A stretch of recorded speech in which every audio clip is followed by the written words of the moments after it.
என்ன சத்தியமூர்த்தி இந்த மாதிரி பேசுறேன்? அந்த சின்னாடன் ராஸ்கல்ஸ் கொடுക്കുന്നதிலும் ஜாஸ்தி நான் கொடுக்குறேன். ഓ ശരി ശരി നേരി പാക്കറ. എന്താ ഭായി സത്യമൂർത്തിയുടെ പ്രശ്നം? പ്രശ്നം ആ ചിന്നാടന്മാർ തന്നെ. നമുക്ക് ലോഡ് തരായിരിക്കും അവന്മാർ പല രീതിയിൽ ശ്രമിക്കുക. എങ്കിൽ പിന്നെ ആ റാവുന്റെ അടുത്ത് സാധനം എടുത്തൂടെ? അപ്പാ ഞാനും അത് എത്ര തവണ അപ്പനോട് പറഞ്ഞതാ. അത് വേണ്ട, ആ സ്പിരിറ്റ് ഉപയോഗിക്കാൻ കൊള്ളില്ല, അത് സെക്കൻഡ് ക്വാളിറ്റിയാ. അതെ, ഈ ബിസിനസ് നമുക്ക് മോക്ഷം കിട്ടാനേ നടത്തണമെന്നല്ലോ. അങ്ങനെ പറയരുത് ജോണി. ചെയ്യുന്നത് സ്പിരിറ്റ് കച്ചവടമാണെങ്കിലും അതിലുണ്ട് ഒരു നേരും നിറയും. ഇന്നേ വരെ നമ്മുടെ സ്പിരിറ്റ് ഉപയോഗിച്ചിട്ട് ആർക്കൊന്നും സംഭവിച്ചിട്ടില്ല. ആ വിശ്വാസം നശിപ്പിക്കരുത്. എന്ന് വെച്ചാൽ സത്യമൂർത്തിയുടെ നീ ഇതിൽ ഇടപെടണ്ട. ഓ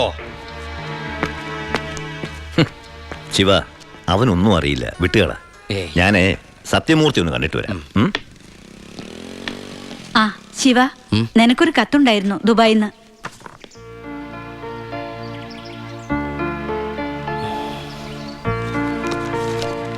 എന്താടാ? വീട്ടിൽ നിന്ന് ഗോപിയുടെ അച്ഛൻ മരിച്ചു. എപ്പോ? മരിച്ചിട്ട് കുറച്ചു ദിവസമായി. നമുക്കൊന്ന് പോണ്ടേ? എവിടേക്ക്? നമ്മളിപ്പോ ദുബായിലല്ലേ. ഓ, അപ്പൊ ഗോപിക പാവം വീടൊഴിഞ്ഞു പോവാത്രേ.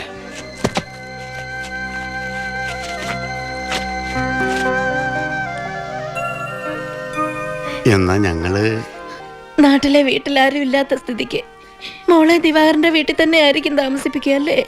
അതിൽ ചെറിയൊരു പ്രശ്നമുണ്ട്. കല്യാണം തുടങ്ങി ഇവളുടെ ബാധ്യത മൊത്തം എൻ്റെ തലയിലാകുമോന്ന് വൈഫിനൊരു പേടി. ഒന്ന് രണ്ടു വട്ടം സൂചിപ്പിക്കുകയും ചെയ്ത്. അതുകൊണ്ട് ഇലയ്ക്കും ഉള്ളിനും കേടില്ലാതെ ഞാനൊന്ന് തീരുമാനിച്ചു. തൽക്കാലം ഗോപി ഒരു ഹോസ്റ്റലിലാക്കുക. അവിടെ അടുത്തൊരു തുണിക്കടയിൽ ജോലിയും ശരിയാക്കിയിട്ടുണ്ട്. ഇനിയിപ്പോൾ ആരെ ആശ്രയിക്കാതെ ഇവൾക്ക് ജീവിക്കാൻ കഴിയുമല്ലോ. വൈകി അവിടെ എത്താൻ രാത്രിയാവും.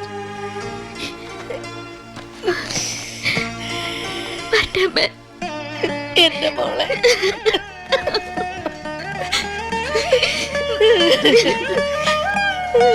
നിന്നെ ഹോസ്റ്റലിൽ നിർത്താനും തുണിക്കട പണിയെടുക്കാനും ഒന്നും ഞാൻ സമ്മതിക്കില്ല.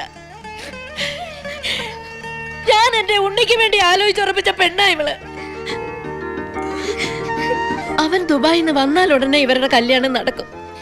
10 ദിവസം മുമ്പ് ഇവൾ ഈ വീട്ടിലേക്ക് കയറിയെന്ന് വിചാരിച്ച് ഒന്നും സംഭവിക്കാൻ പോണില്ല. ഗോപികയെ ഞാൻ എന്റെ അമ്പിളിയെ പോലെ നോക്കിക്കൊള്ളാം. അവളെ എനിക്ക് തന്നൂടെ? ഈ നല്ല മനസ്സിനെ നിങ്ങളൊക്കെ ദൈവം അനുഗ്രഹിക്കട്ടെ.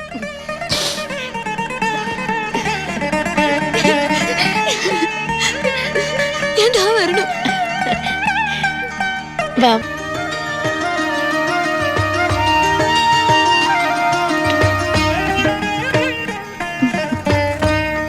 വലതുകാല് വെച്ച് കയറിക്കോ മോളെ.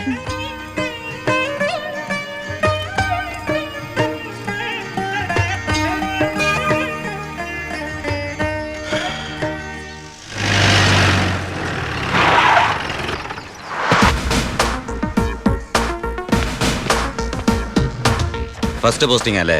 അതെ സർ. ഷൈൻ ചെയ്യണ്ടെന്നൊന്നും ഞാൻ പറയില്ല. പക്ഷെ ഈ ഭൂലോകം ഒറ്റയടിക്ക് നന്നാക്കി കളയാമെന്നുള്ള വ്യാമോഹമൊന്നും വേണ്ടത് എനിക്ക്. മനസ്സിലായോ? എടോ, ഈ വാളയാർ ചെക്ക് പോസ്റ്റ് പോലീസിന് വലിയ റോളൊന്നുമില്ല. എന്താ ആവശ്യം വരുമ്പോ ഞാൻ വിളിച്ച് അറിയിച്ചോളാം തന്നെ. അതങ്ങ് ചെയ്തോണ്ടാ മതി. ഡീസന്റ് സ്ഥലമാടോ വാളയാർ. സാറ് പറയും പോലെ വാളയാർ അത്ര ഡീസന്റ് സ്ഥലമായിരുന്നെങ്കിൽ ആ ചെക്ക് പോസ്റ്റ് വഴി കേരളത്തിലേക്ക് സ്പിരിറ്റ് കൊണ്ടാകുമായിരുന്നില്ലല്ലോ സർ. വല്ലവരും പറയുന്ന കേട്ടതല്ലാണ്ട് തനിക്ക് എന്തറിയാടോ വാളയാറിനെ പറ്റി?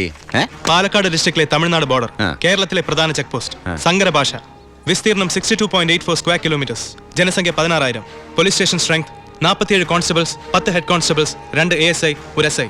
ഈ വർഷം ചാർജ് ചെയ്യപ്പെട്ടത് 14 ക്രിമിനൽ കേസുകൾ, 250 പെറ്റി കേസുകൾ. ഇതല്ലേ സർ വാളയാർ? ചെക്ക് പോസ്റ്റിൽ പോലീസിന് വലിയ പണിയൊന്നുമില്ല, വേണ്ട. പക്ഷെ ചെക്ക് പോസ്റ്റ് കടന്ന് നമ്മുടെ അതിർത്തിയിലൂടെ വരുന്ന വണ്ടികളിൽ വല്ല കള്ളക്കടത്തും കണ്ടെത്തിയാൽ ഒരു SIയുടെ അധികാര പരിധി വെച്ച് എനിക്ക് കേസ് എടുക്കാമല്ലോ sir. Yes. Thank you sir.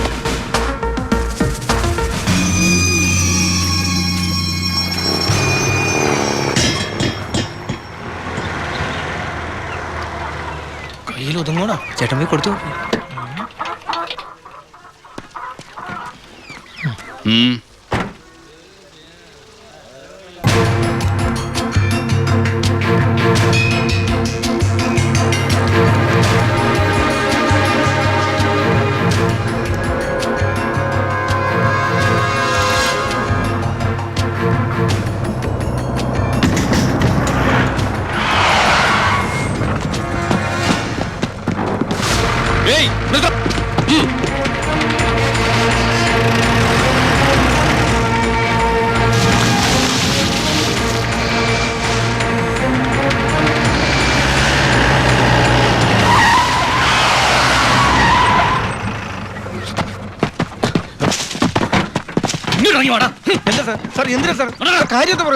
എന്താണ് പോലീസിൽ കിടന്ന് വഴിമാറിപ്പോയത്? ഈ സാർ കൈമടക്ക് ചോദിക്കുന്നത് പേടിച്ചാ.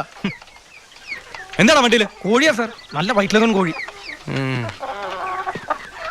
ആ കോഴിയൊക്കെ വലിച്ച് പുറത്തേക്ക് ചെക്ക് ചെയ്യണോ? സാർ അവരോടായിട്ട് പോയി കയറി പറയും സാർ. സാർ അതിനകത്ത് ഒന്നുമില്ല സാർ, ഞാൻ പറഞ്ഞത് വിശ്വസിക്കും സാർ. അതിനകത്ത് ഒന്നുമില്ല സാർ.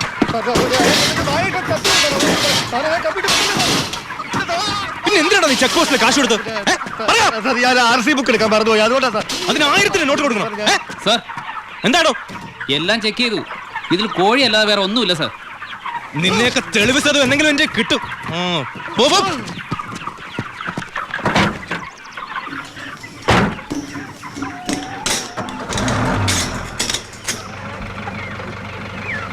നിർത്തോ. എന്താ സാർ? പോവാൻ വരട്ടെ.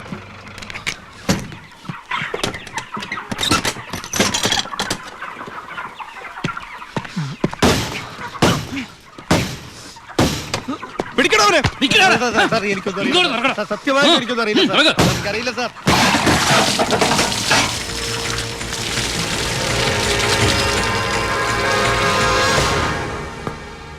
ആരുടെയാടാ ലോഡ്? പറയടാ. പറയില്ല സാറേ. ഇവറ്റകളെ തല്ലിക്കൊന്നാല് സത്യം പറയില്ല സാറേ. അതാ വർഗം. താനാരാ? ചാണ്ടിച്ചെന്ന പേര്. നാട്ടുകാരെന്നെ ഭായി എന്ന് വിളിക്കും. ഓ, നിങ്ങളാണല്ലേ ബായ്. ആ, ഇവന്മാര് സത്യം പറയില്ലെന്ന് തനിക്കെങ്ങനെ അറിയാം? ഈ പണിക്ക് വിശ്വസ്തന്മാരെ അല്ലേ സാറേ ഏൽപ്പിക്കുക. പാവങ്ങൾക്ക് അതിന്റെ സീരിയസ്നെസ് അറിയാൻ മേലാണ്ട് ചെയ്തു പോയതാ. വിട്ടേക്ക്.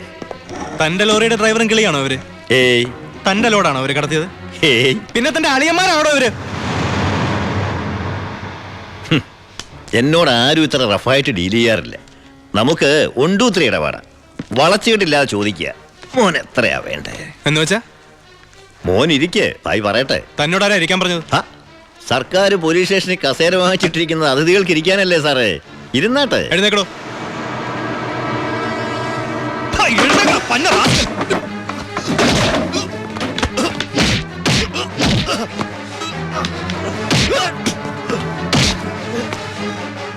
ഇവരുമായിട്ടുള്ള ബന്ധം നിന്നെ കൊണ്ട് പറയിക്കാൻ പറ്റുമെന്ന് ഞാനൊന്ന് നോക്കട്ടെ. സാർ, ഇവന്റെ ലോറി ലോഡുമാ പിടിച്ചെടുത്തത്.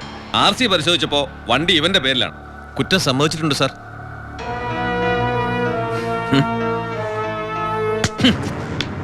ഇവൻ എന്റെ ബിനാമിയാ.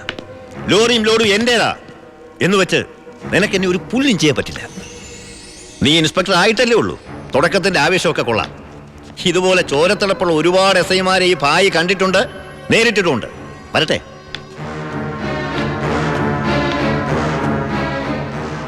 പിന്നെ മേടിച്ച് തിരിച്ചു കൊടുക്കുന്ന സ്വഭാവം ഈ ഭായിക്കുണ്ട്.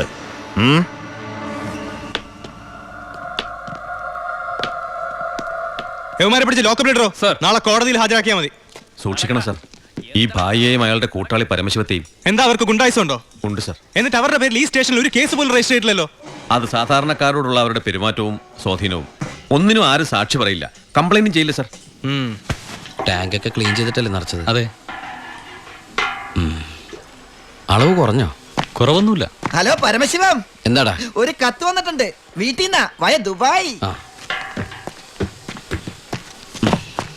നോക്കട്ടെ.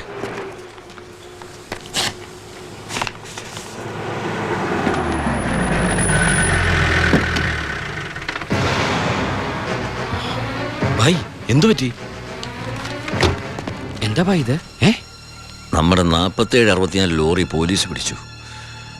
കേസ് ഒഴിവാക്കാൻ ചെന്ന എന്നെയാ SI. ഗോപാലിനെ ചെയ്യോ? ഗോപാലനല്ല, ഒരു പുതിയ പയ്യൻ ചാർജ് എടുത്തിട്ടുണ്ട്. ഇങ്ങനൊരു അനുഭവം എൻ്റെ ജീവിതത്തിൽ ആദ്യമാണ്. ശിവ, ഈ ഭായി ആരാണെന്ന് അവനെ ഒന്ന് അറിയിച്ചു കൊടുക്കണം. അവൻ ഏത് ഉടയതമ്പരന്റെ മോനായാലും ശരി, ഭായത്തല്ലേ അവന്റെ കൈയിന് പൊങ്ങില്ല. വാച്ചേ. ഏയ്, ഈ നിസ്സാര കേസിന് ശിവൻ വരണ്ട, അത് ഞാൻ കൈകാര്യം ചെയ്തോളാം. ശിവ, അവനെ അങ്ങ് തട്ടിക്കട്ടെ. വേണ്ട, അവൻ ആശുപത്രി കിടക്കുമ്പോ ബായിക്ക് പോയി കാണണവനെ. അല്ല ബായ്, ബായ് ഗസ്റ്റ് ഹൗസിലേക്ക് വെക്കോ. പോയി റെസ്റ്റ് എടുക്ക്, ഞങ്ങൾ വന്നോളാം. വണ്ടി എടുത്തോളാം.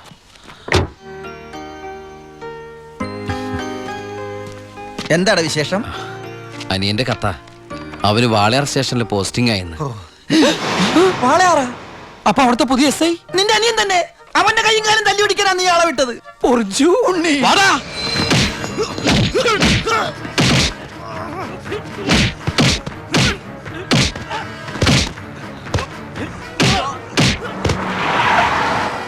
ഇറങ്ങല്ലേ? എന്താ? നമ്മളിപ്പോ ദുബായിലല്ലേ? ഇനിയിപ്പോ നമ്മൾ എന്താ ചെയ്യാ? ജാതകത്തിൽ ഇപ്പൊ തല്ലുകൊള്ളാനാണ് യോഗമെങ്കിൽ കൊണ്ടേ പറ്റൂ. അവൻ എന്റെ അനിയൻ തന്നെയാ. ഇനി അവന്റെ കാര്യം അവൻ നോക്കിക്കോളും. മുങ്ങിക്കോ.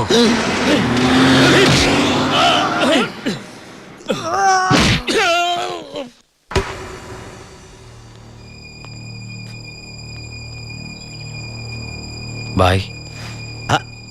എന്തായടാ ശിവ, ആ എസ് ഐയെ തല്ലി ആശുപത്രിയിലാക്കിയോടാ?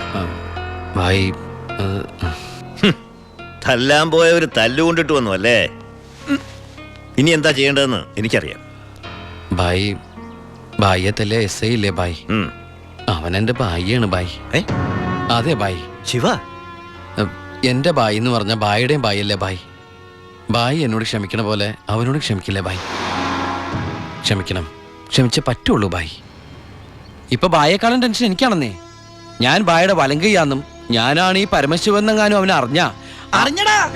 നിന്റെ അനിയൻ താമസിക്കുന്ന വീടും സ്ഥലം ഒക്കെ ഞാൻ അറിഞ്ഞു. അയ്യോ, അവൻ ഒറ്റക്കല്ല പോന്നേക്കണത്. നിന്റെ അമ്മ, പെങ്ങള്, കൊറേ കന്നുകാലികള്. പിന്നെ നീ കേട്ടാ പെണ്ണില്ലേ, അവിടെ വന്നിട്ടുണ്ട്. ഗോപിക്ക്. ഇവന്റെ